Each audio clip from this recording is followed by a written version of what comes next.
afterwards we'll have some questions and answers. If you have any questions after the webinar at all, any design service questions, anything we can help with at all, please give us a shout. 618-664-9010. So our webinar outlook after today, well, today we're having our Geo-Flo pressurized versus non-pressurized and the new MP Plus release. Then on the 7th of December, we're going to take a commercial focus and with SWEP, and we're going to take a look at brazed plate heat exchangers and commercial ground source heat pumps. And then we'll actually be welcoming Jeff back on the 14th of December for maximizing system efficiencies for commercial geothermal systems.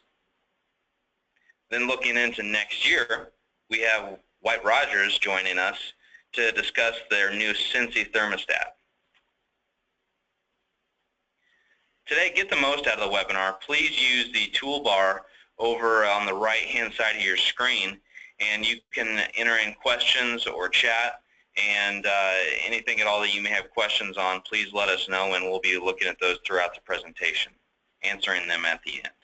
So with that, Jeff, we'll give it to you. Thank you, Kyle. And thank you everyone for attending our webinar. Appreciate your time this morning. Hopefully this is a valuable session.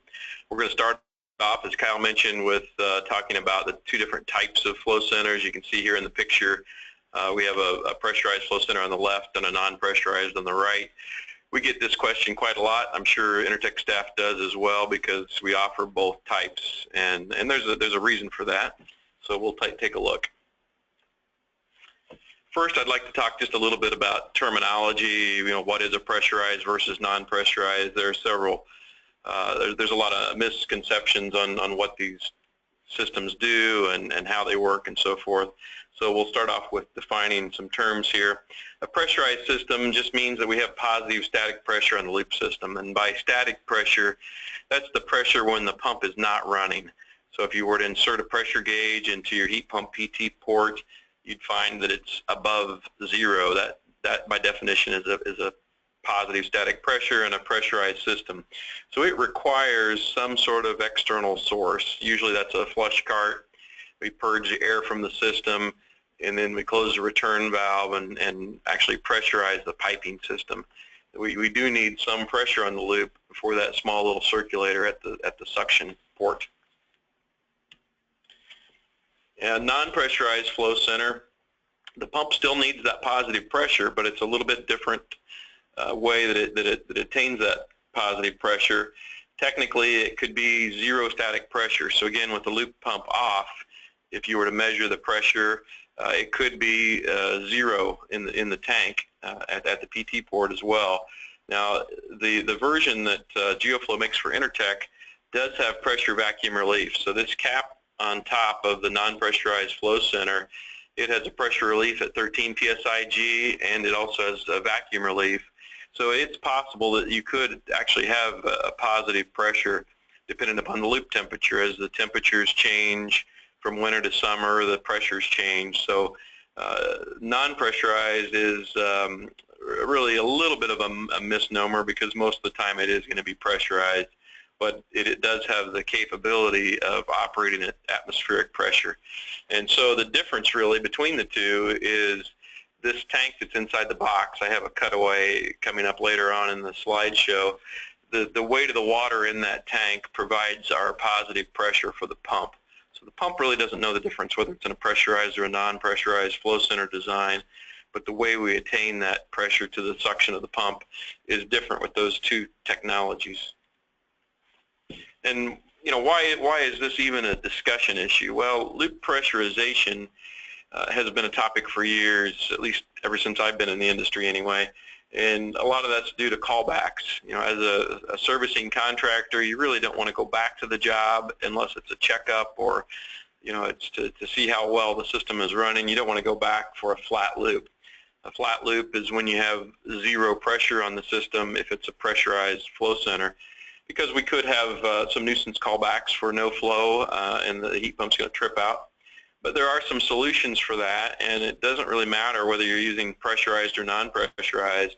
The key really is a new installation, is it a retrofit from, say, a nuisance callback or something like that. But the whole topic has really created two camps. We have the pressurized contractors and the non-pressurized contractors, and a lot of that stems from loop pressurization problems over the years. You know, we created some of our own problems as an industry. So what causes a flat loop? I mentioned a flat loop is when the pressure is zero. It gives us the potential to have possibly even negative pressure at the suction of the pump, which could be a problem. Well, we know that pressure and temperature are related. So normally, as the pressure goes up, as the temperature goes up, the pressure goes up, and that would be true if we were looking at rigid piping. But when we're using HDPE, high-density polyethylene pipe, the pipe expands at a much faster rate than the fluid. So in fact, in the summertime, as the temperature goes up, the pipe is stretching or expanding, and we actually have the pressure go down in the summertime. So it's just the opposite of what we would expect on, say, a boiler system or something with rigid piping. So that's one of the reasons why we see flat loops. We could also see flat loops because not all the air has been purged from the system. We can compress air, but we can't compress the fluid. So as the temperatures change, we have the ability to see a flat loop potentially. We hope not, but a fitting leak could certainly cause that pressure to go down. Lack of an expansion device or air separation on a pressurized flow center could allow those temperatures and pressures to fluctuate. So that's something we definitely have to be aware of. A little bit of history here as to what has caused these flat loops and why it's a concern now. Also why we have the two different types of flow centers. When the industry first started out, the flow center actually had all of these hydronic specialty devices. We had an expansion tank, an air scoop, a pressure gauge, a thermometer, really similar to a lot of the hydronic applications. But as I mentioned earlier, the temperatures change from season to season, and we get some condensation if it's not foamed in and well insulated. So in the early days, we had problems with rusting expansion tanks. We had so many threaded connections that there were leaks, and so over time, that created some problems really with all these other components. In the 90s, when we switched from polybutylene to high-density polyethylene, at that point the geo industry decided to really eliminate all those hydronic specialties, the expansion tank, the air scoop, and so forth. And so I guess the question at that point is, did we throw the baby out with the bathwater? Did we create some of these problems as an industry? And I think we probably did. You know, we might have needed some of these to remain in the system on a pressurized flow center. Well, we can go back to some of those, only with a lot different technique than we might have in the 80s. We've learned a lot over the years. We've certainly learned a lot of what not to do anyway, at least I have. So on a new installation, there's a pretty easy solution, and one of those is this pressure battery is what we call it. It's a polyethylene expansion tank with a bladder inside. And this really solves a lot of those callback problems. It's the price of a service call to the dealer. So, one avoided service call easily pays for this. And with this internal diaphragm bladder type expansion tank, it's going to compress or relax based upon the loop pressures. It gives us some additional capacity. It's about 3/4 of a gallon. So we have that additional fluid in the summertime to help make up for those changes in pressures. And we do still get some relaxing of the pipe, but this is going to certainly carry us through on most jobs. This is good up to about 6 tons, this particular device right here. Another good solution, this would be new or retrofit. The reason the pressure batteries doesn't work as well on retrofit is because it's a fusion type connection. So you do have to cut into the system if you're going to add it to an existing system. If we have an existing system and we have loop pressurization problems on a pressurized system, the Geo Booster is a great way to retrofit a system and maintain that pressure. Even if there's some micro bubbles or there's a lot of air in the system, hopefully there's not, but there are some loops that are really, really difficult to flush no matter how good of a job you do. It might have a header that's not designed properly. There could be any number of things.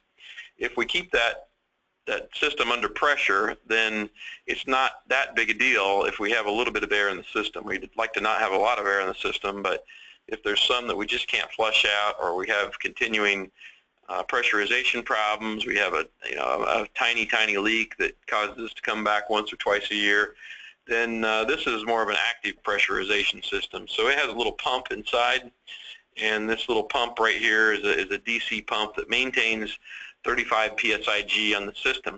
It pulls from the tank, and we just keep water antifreeze mixture in the tank, and then it will add pressure to the system when needed. So this is a great way to handle that issue as well. Intertek sells a lot of the Geoprime tanks. This is really more of a hybrid system, but it still uses a pressurized flow center in combination with a tank that actually sits above the flow center. So as I mentioned earlier with the non-pressurized flow center, the weight of the water provides our positive pressure to the pump suction port. And so this gives us the ability to have positive pressure even as temperatures and pressures fluctuate over the seasons, because it has an airspace at the top of this tank. So the water level rises and falls based upon how much it's compressing the airspace at the top of this tank. In fact, that acts as our expansion tank, in fact. Even though it's not a bladder type expansion tank, it does have a space at the top that gives us that expansion and contraction. It also acts as an air separator, so it's like having an expansion tank and an air separator in the system with a pressurized type flow center, and that does take care of a lot of the issues. This could be new or retrofit. It's easier to install again on a new installation because it does go in line with the loop piping, and it does have to be above the flow center. Like the pressure battery expansion tank, this is good up to about 6 tons. So these are for typically single unit applications. And lastly, we can do the same thing with a non-pressurized flow center. The NP series has been out now since about 2013, and it essentially is your expansion tank and air separator. It just happens to be the tank itself that has that function. So we now always have positive suction pressure on the system. We don't get those callbacks, and there's quite a lot of fluid there that gives us that excess capacity when we have lower system pressures. Now, it works quite a bit differently than a pressurized system. This is a cutaway here of what's inside the tank. You can see here we come into the 3-way valves through the right-hand side. We go down through this tubing and up into the tank. And so if there is any air still in the system, it rises to the top of the tank. This large diameter tank acts as our air separator. We pull from the bottom, but we don't pull directly from the bottom. There is a pipe stub, so we're not bringing debris into the pumps. You know, any debris that might still be in the system falls to the bottom. This is a low velocity zone, less than 2 feet per second, so it does act as an air and dirt separator. And then the top airspace here is our expansion and contraction space, sort of like the Geoprime tank that we talked about earlier. So we come in on the right-hand side, go into the tank, pull from the bottom, go through the pump stack, and out to the heat pump. Now, the Geo-Flo product that Intertek sells does have, I mentioned, the pressure vacuum relief cap at the top, but it also has built-in 3-way valves. So when you're flushing air from the system, you can connect your flush cart directly to the valves. You don't have to build the flushing station external to the flow center. So really, any of these technologies take care of some of those loop pressurization problems I talked about. It's just a matter of picking which technology works best for you. We can talk about some advantages and disadvantages. Some of the advantages of a pressurized system is that you don't have that cap at the top, so you don't have the capability to add or remove fluid or add the wrong kind of fluid. With a pressurized system, it's not as easy to get into. They are smaller in size, and that might be an issue in a small closet where you don't have room for a tank. It does limit the access, as I mentioned. There are less limitations on location. So, example, we can't really put a non-pressurized tank in a crawl space unless it's a really tall crawl space and a very small mechanical room. The other limitation is height above the tank with a non-pressurized flow center. We don't have that limitation with a pressurized flow center. Plus, we typically are familiar with hydronic systems, which are almost always pressurized type devices. But there are disadvantages to pressurized flow centers, and one of those we found out the hard way, as I mentioned in the early days of the industry. There really isn't any built-in provision for air elimination. So that flat loop, if we have all those air bubbles collecting and they come out of solution at the lower pressures, we could get a callback for a flat loop. We also have the thermal expansion. As I mentioned, the pipe expands at a pretty high rate if it's high-density polyethylene, which is mostly what's going to be used in the system. So now we have the potential for possibly pump cavitation if we have a negative pressure at the suction, and that could cause premature pump failure. It's going to cause the heat pump to lock out. Any small leaks could decrease that system pressure. If the air is not completely purged from the system. And if we do need to have maintenance, it's pretty hard to interact with that system because there aren't any access points.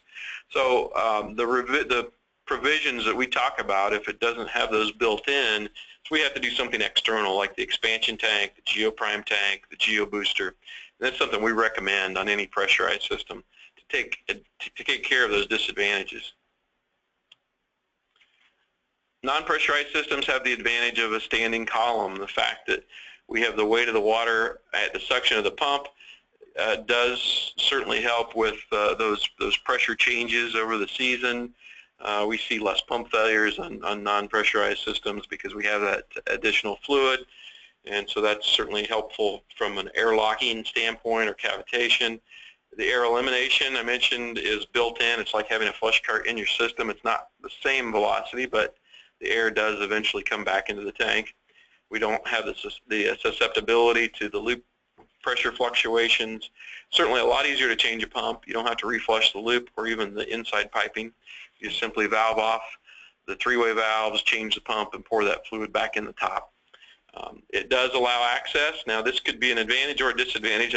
I guess it depends upon your perspective, but the homeowner could add fluid to the tank if necessary. It does have a little bit more tolerance. Non-pressurized systems are certainly less susceptible to issues such as air in the system, small leaks, things like that. So that is helpful. But there are some disadvantages. That same advantage on the previous slide, allowing access, could be a disadvantage if the homeowner pours in a different type of antifreeze, for example. The size of the system takes up more space. And we do have to be a little bit careful with multi-story buildings. We really don't want piping more than 30 foot above the tank. We could have a situation where the tank might overflow. So that is a limitation. As I mentioned earlier, cross space is a limitation. So there are some limitations with non-pressurized, certainly. We cannot use multiple non-pressurized flow centers on the same loop. We could use multiple pressurized flow centers on the same loop. So we'll have to go to a dual circuit or a multi-circuit non-pressurized. We certainly can still use multiple heat pumps on the same common ground loop, but we'll have to use a different type of flow center since we're not able to use multiple non-pressurized flow centers in parallel. And usually we want to stay away from really large systems with non-pressurized. The more piping we have, the more potential we have for piping that's above the tank that potentially could cause air to be sucked in. It's negative pressure above the tank. And if we even have small leaks with a PT port or something like that, the larger the system, the more difficult it is to use a non-pressurized system. All right, so let's take a look at some frequently asked questions. We hear a lot of this on non-pressurized flow centers just because it's new to some people, it's not to others, but there are some misconceptions out there. Will it eliminate callbacks? We'll talk about that. Will the pump work under zero pressure? Will my antifreeze evaporate? And the final question is, which is better?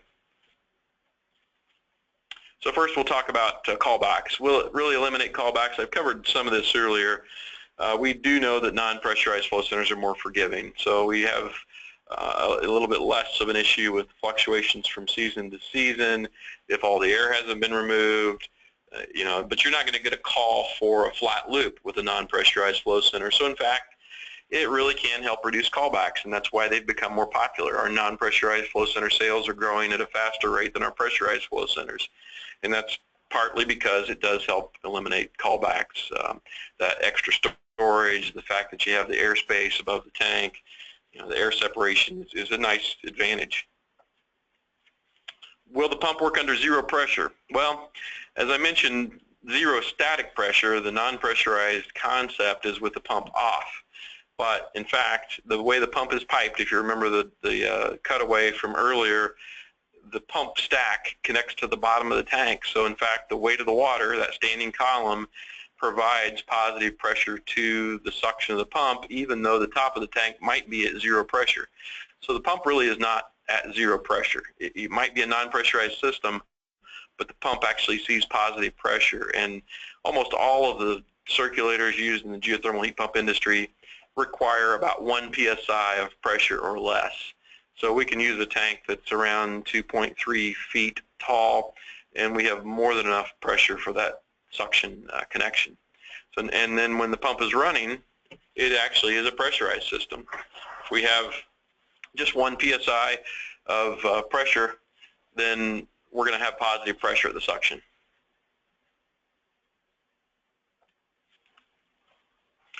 So will my antifreeze evaporate? That's another frequently asked question, and the answer is no. The Geo-Flo design is still a closed system. So in fact, we're not open to the environment. We're not going to have any evaporation. That pressure vacuum relief cap maintains our tank pressure between atmospheric and 13 psi G.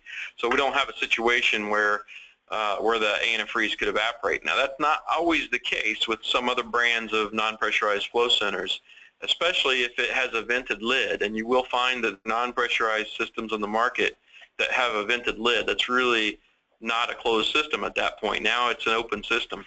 And so that can be problematic from a number of reasons. Number one, of course, we have the potential for evaporation, but we could also have biological growth. We could have, a lot of issues with an open system on a system that was really supposed to be closed.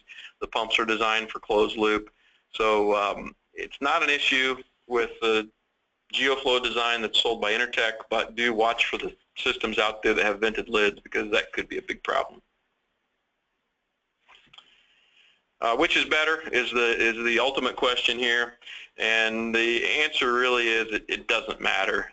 Providing that the pressurized system has the necessary components, and what I mean by that, the expansion tank we talked about, the GeoPrime tank, the Geo Booster, they're going to perform the same way. The only caveat is, a pressurized system might be better on a multi-story building or a very large commercial installation, but we do have some advantages both ways, and one of those is easier maintenance on a non-pressurized system. So the ultimate answer here is really it's more preference than anything else, and that's the reason why both Geo-Flo and Intertek carry pressurized and non-pressurized flow centers, because it doesn't really matter. It's more preference than anything else. Jeff, one thing that I always push on a retrofit job, or not retrofit rather, but a change out, geothermal for geothermal. If a previous system was on pressurized, which most likely they were, we always push for either a GeoPrime tank to be added to the system, or to exchange that pressurized flow center with a non-pressurized flow center. That way, you're able to add more value to your job and release that pressure off the loop for the next unit to go in, that it doesn't have nearly the pressure on the loop built up. Thanks, Kyle. I think that's a really good point, and it just adds extra insurance. Cheap insurance, saves callbacks, happier customer. Great idea. All right, hopefully that was helpful talking about the two different types of technologies. I would like to go through the NP Plus update. This is a product that's pretty recent, and Intertek already has it in stock, so it's available now. We took some feedback, a lot of feedback from customers since the NP series was introduced in 2013. We've had very positive feedback about the flow link double O-ring fittings. It provides a union fitting. It's easier for installation. I think most everybody likes the flush valves, especially at startup. It's a lot easier to purge air from the system. One thing we did hear, though, is that customers wanted a larger cap at the top. So that's something that we looked at. We also heard that customers wanted a flow center that was easier to connect, more like a pressurized flow center. Sometimes it's a little bit confusing when you look at piping for a non-pressurized flow center, especially if it doesn't have built-in three-way valves and some of the other features in the Geo-Flo NP series.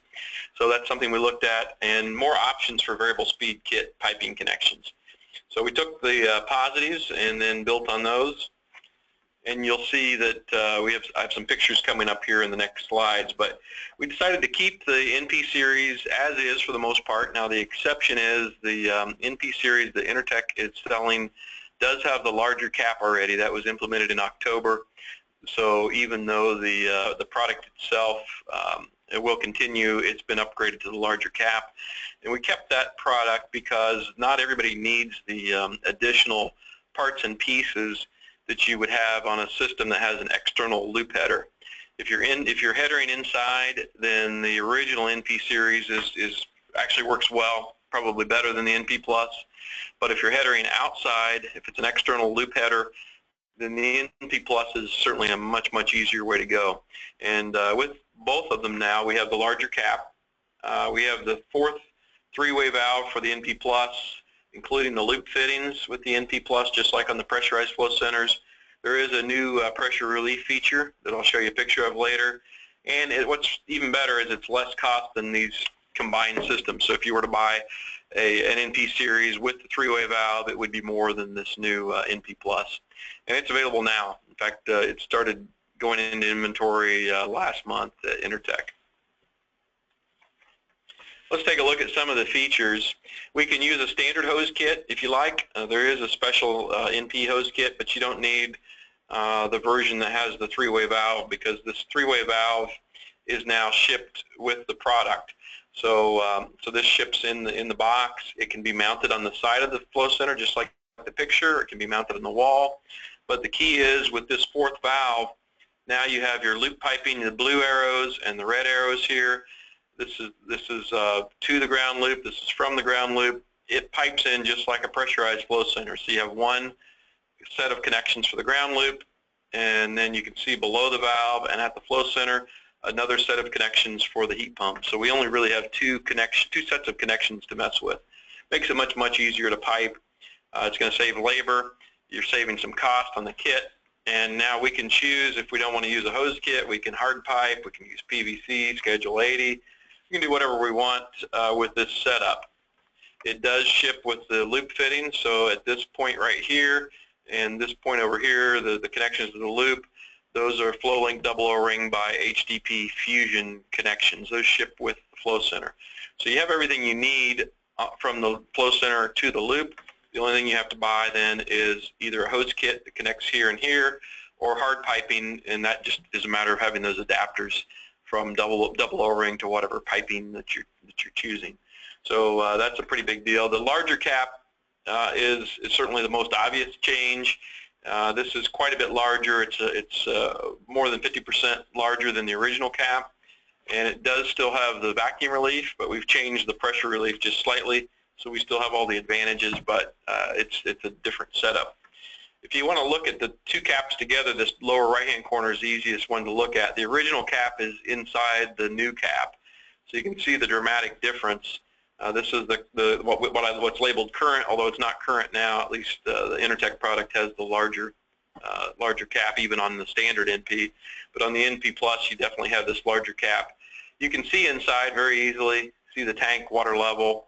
Now, this larger cap did not include pressure relief, so we've moved the pressure relief externally. And this also has some advantages. There is a cap that goes over this, so you don't see it normally.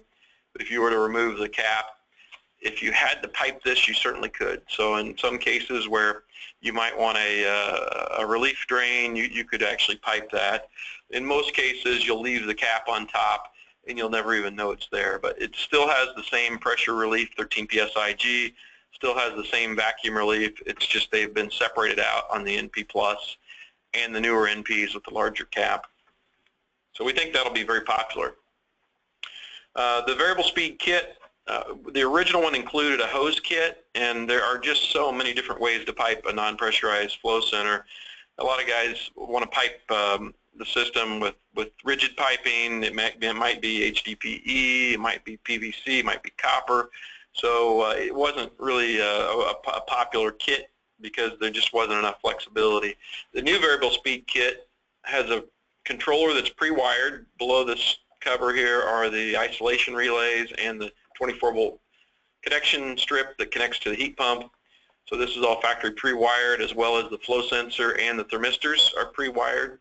And then the components that you see in the picture, those all ship with this kit. So you have your ground loop connections already included, but instead of a hose kit, now we have an elbow that has a double O-ring flow link female and a straight fitting here with the flow link double O-ring connection. So now you can choose whatever you want to do on the connections to the heat pump. This connection here and this one over here could be a hose kit, certainly, just like your pressurized hose kit. In fact, it would be the same one. Or it could be an adapter to PVC, an adapter to HDPE, copper sweat, whatever you want to do there. So this is a much, much more flexible kit. We think you'll like it a lot better. It includes the three-way valve because this is an NP+. And so that can be mounted on the wall, mounted on the side of the flow center, however you want to go there. So we feel like this will be a much easier installation. All right, hopefully we covered some valuable information here and answered some questions, but I'm sure there must be other questions that we would be happy to take at this point. So I'm going to turn this over to Kyle to read the questions, and I'll be happy to answer these. We're online as long as you need us. We're happy to stick around and answer whatever questions you might have. Thank you very much for your time this morning. Great, thanks, Jeff. You know, to look at these questions that we got coming in, I think I'm just going to choose a couple that I see that are relevant, you know, from what we just talked about here, and that is variable speed pumps on both the NP and the pressurized flow centers. Which one is better? Okay, well that's a great question. You know, the variable speed pumping has been around for quite a while now. We're starting to see that grow in popularity as well. We're selling about 20% of our flow centers now are variable speed, and that's increased quite a bit. It's increased about 5% per year over the last few years. And the pump is an ECM motor, so much like your blower motor and your heat pump, you have the advantages of the ECM motor, so it's more efficient. Grundfos tells us that it has a longer life expectancy. Typical PSC type circulator has an average life expectancy of about 10 years. The ECM variable speed, they're projecting to be about 15 years. So there's some advantages there. Obviously, it's higher cost, but if you're using an Intertech heat pump that's two-stage, then you're going to run in part load probably about 80% of the time. So if you think about the way the heat pump runs in part load so much of the time, at 67% capacity, you don't need 100% flow. And the advantage of the ECM motor is that when we're running at anything less than full load, the watts used are significantly less.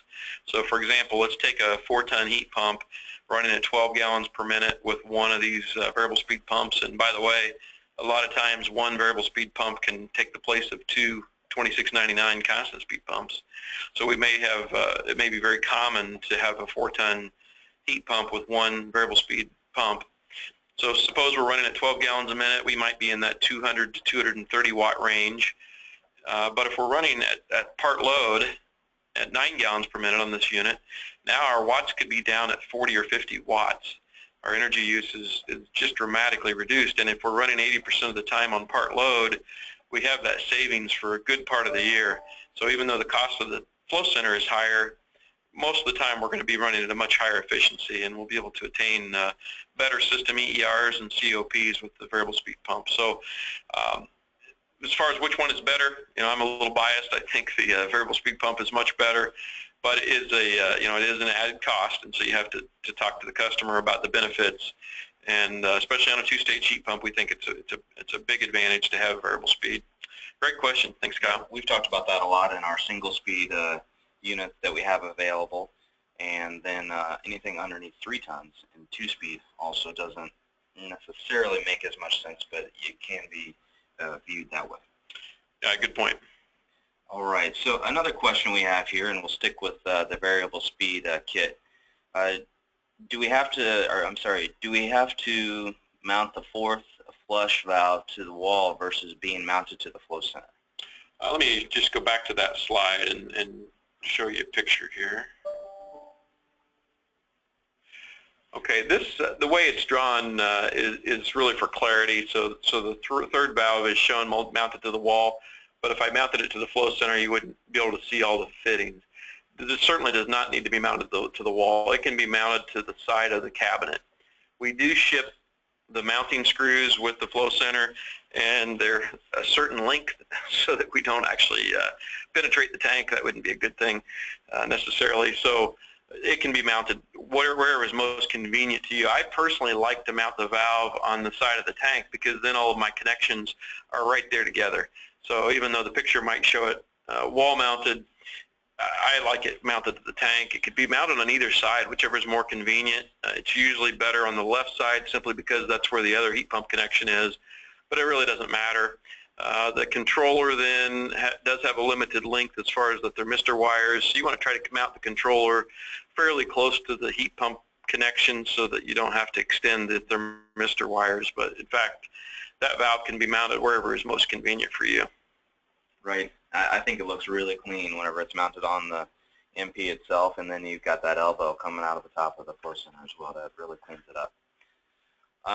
Okay, so the next question we have here in regards still to the MP is can two non-pressurized pumping units share the same ground loop? Great question. No, they cannot. Now, I have to qualify that a little bit. Technically, if you had exactly the same piping and maybe you pipe these with T's and you're really, really careful, it's possible. But in general, it's really not a good idea because it's really difficult to make sure that you have exactly the same lengths. And we typically see one flow center or the other overflowing in that case. So we don't recommend two non-pressurized flow centers on the same ground loop. However, that's where the NP dual comes in. It's one tank that essentially has two pump stacks, so it's like two flow centers in the same box, really. We connect then the heat pump 1 to the left side and heat pump 2 to the right side, and the ground loop at the top. So it's really designed for two heat pumps on a common loop. With the NP dual, Intertech offers that as well. The NP multi is the same situation. One tank is shared by multiple circuits, and the NP multi is anywhere from 2 to 5 heat pumps connected with factory assembled headers, and you can choose on that product one central variable speed pump with zone valves for each of the heat pumps, or you can choose pumps for each of the heat pumps. So you might have 1, 2, or 3 in series. We like the variable speed option better because it lets you dial in the flow for whatever capacity the building needs at the time. But it's like we talked about earlier, it's a little bit more expensive. The payback is really, really quick in that particular case. You're never going to have all 5 heat pumps, for example, running at the same time for the most part. So you always take advantage of part load, and you're always running at lower RPMs with the pump, saving energy all the time. So short answer to that question is no, we don't want to use 2 NP flow centers on a common loop, but our other solutions are the NP dual or the NP multi. Good question. Thanks, Jeff. Well, kind of the same scenario here, Jeff. We have another question that says the pressure battery that you stated can handle a system up to around 6 tons. Can you use multiple pressure batteries on a larger system or larger systems? And I'm thinking from that, though, or should we possibly look at a dual or an NPM? Well, yeah, it depends on which way you want to go. You know, there are contractors who always want to use pressurized systems, and you know, the answer is, it really is your preference on which way you want to go when it comes to that system or an NP dual, as you mentioned, Kyle. But if we're staying with pressurized and we have a larger system, there's no problem at all with using 2 of those expansion valves or expansion tanks, in parallel. And they do have 1 1/4" connections. So let's say, for example, we have 2-inch supply and return lines coming into the building. All we have to do is pipe in a T, and then we go from the 2-inch line to the 2-inch 1/4" expansion tanks, and then another T and back to the 2-inch. So it is a little bit more piping to go that route, but you're going to divide the flow, half of it to one expansion tank and half of it through the other one. Now we could easily do 12 tons with 2 pressure batteries, and that works really well. They can even be buried, with the header, if you like, and then they're out of sight, out of mind completely. We do want to make sure that the expansion tanks are on the suction of the pump. So typically the from loop connection, that's where those are going to go. That's the best place for those expansion tanks.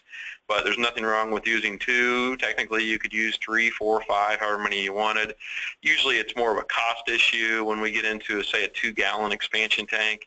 We probably go with one larger tank rather than multiple pressure batteries, but there certainly is nothing wrong with using multiple pressure batteries. It's just more piping, more labor in the field really at that point. Great. Okay. Thank you, Jeff. Now, how about this question? What is the warranty on the non-pressurized flow centers? That's really an Intertech question. We supply the product Intertech, and then Intertech has great warranties that they use for not only the flow centers but the heat pumps. So I'll let Kyle take that question. Well, and I'll ask you back first, I guess. What is the standard warranty for out of the box, just the MP itself? Oh, okay, sure. Yeah, if you were to not buy this from Intertech and it was a Geo-Flo product, the standard warranty that we provide is 5 years, parts only. But we try to encourage you to buy it through Intertech because then you get the Intertech warranty with it. But it would be 5 years parts if it was purchased. Perfect. That's where I was going with that first. And then if it is purchased with an Intertech product or being a Intertech unit, the flow center takes the warranty of the unit. So if the warranty of the unit is 10 years, then the flow center takes the same warranty. So just to answer that question. So it's a big advantage. Thank you, Jeff. Okay. Looks like we have a question here back to the Geo Booster. With the Geo Booster, can we combine it with an expansion tank as well, or should we? You don't really need an expansion tank with the Geo Booster. Let me find our picture here. The Geo Booster will maintain pressure on the system. So if there is any small amount of air in the system, it's going to compress that air. And so an expansion tank really would not be an advantage in the case of a Geo Booster. It's just added cost and extra piping that you really don't need. In fact, we see a Geo Booster on larger systems instead of an expansion tank. There's some advantage from a piping, labor saving standpoint. So suppose we have a 15 or 20 ton system. Now you're going to maybe need a 2-gallon or 3-gallon expansion tank, and they're going to be typically, if you go stainless steel, it's pretty expensive. Then you have to have some thermal break. So we want to have some rubber hose between the tank and so forth to not transfer that condensation over to the tank. So in that case, a Geo Booster actually is a better solution than an expansion tank on a larger system because it does maintain pressure on the system. So it will take care of the same issues that the expansion tank might take care of. So yeah, excellent question. Jeff, I think we have just one more question here. And let's see, looks like actually 2 more. I stand corrected. Is it a good idea to install an air scrubber or air scoop on the pressurized system? Well, that's a little bit debatable. We'd like to see an air separator, air scoop, but it's not always practical on a smaller residential system. And as I mentioned earlier, with the expansion tank or the Geo Booster, if we keep that solution under pressure, it's not as big of a deal. If there's a lot of air in the system, or it's one of those loops that's really, really hard to flush, in some cases it's nice to have that air separator, air scoop. That's going to certainly help out. And on a larger system, definitely. If it's commercial, if it's a much larger system, we definitely want the full hydronic complement, the expansion tank, the air separator, air and dirt separator, even better. But on a small residential system, it doesn't usually make a lot of sense if we can use the pressure battery, or we can use a GeoPrime tank or a Geo Booster. Then we don't normally go to the extra expense of an air separator. Okay, great, thanks. All right, last question here. Jason is asking, if you have a situation where the flow center is above the units, or if the units are above the flow center on an MP, do we need a check valve in between the flow center and those units? Yeah, that's a good question. We do not need a check valve. In fact, there are some systems on the market some non-pressurized systems that include a check valve, and it's really not good on the pump, especially if it's on the suction side of the pump. Grundfos and almost all manufacturers recommend that it be on the discharge. But if you look at the way the pressures are set up on a non-pressurized system, the tank is at atmospheric, or could be. You know, in the case of a Geo-Flo non-pressurized, we have that pressure vacuum relief cap, so it could technically be pressurized as well.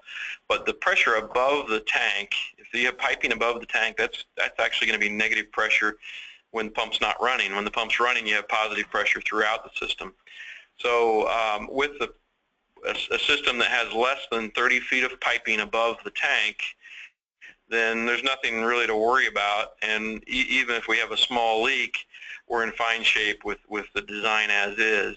If we have piping that's above 30 feet, then that's where we could have some tank overflow issues, and so that's one of the things to consider. But we do not need a check valve, I guess, is the short answer.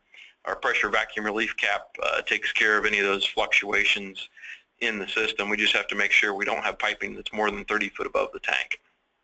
Got it. You guys made everything really easy. We try. Great. Well, thank you very much, Jeff, and thank you everyone for your questions and your interaction and joining us today. So join us on December 7th for our webinar with SWEP, and then for the remainder of this year, we're going to, on December 14th, we'll close this out for 2016 with Jeff again on maximizing system efficiencies for commercial geothermal systems. So thank you very much, everyone, and have a great rest of your day and week. Thank you, Kyle.